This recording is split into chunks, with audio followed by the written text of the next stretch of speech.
Okay, this is the river landing at Chattahoochee, Florida. That's Highway 90 bridge. And I don't know if you can see beyond the picnic pavilion, there's the old Victory Bridge from the 1920s. And a remnant of that is across the river. It's abandoned.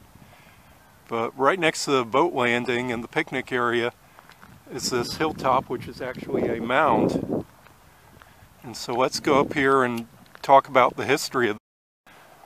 Okay, we are on top of this hilltop, which is actually an Indian mound. Very prominent one. Next week on November 9th, 2014, there's going to be a ceremony here to put a historical marker out about the monument. This is the Apalachicola River.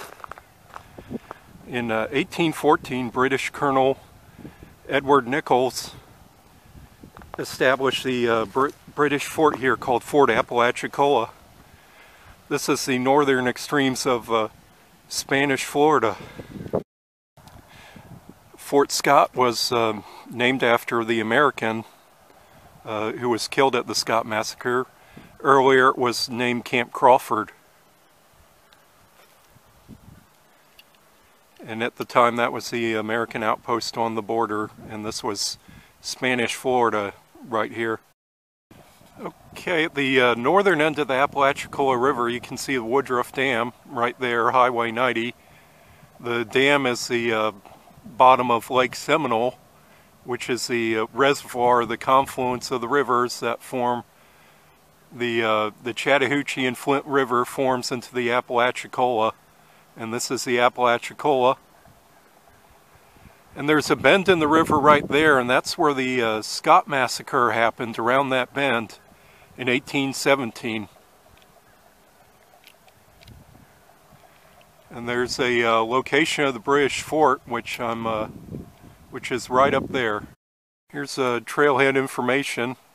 There's several loop trails, and there's like another city picnic area with the restrooms and grills and playground on their side. But I just spent the last hour and a half on the trail here.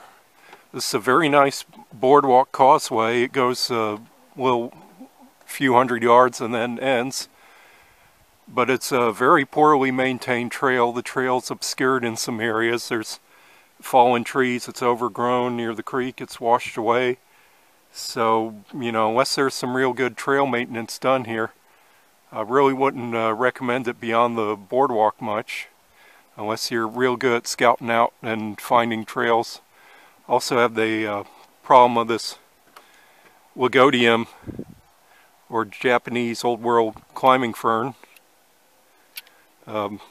that's in some of the areas.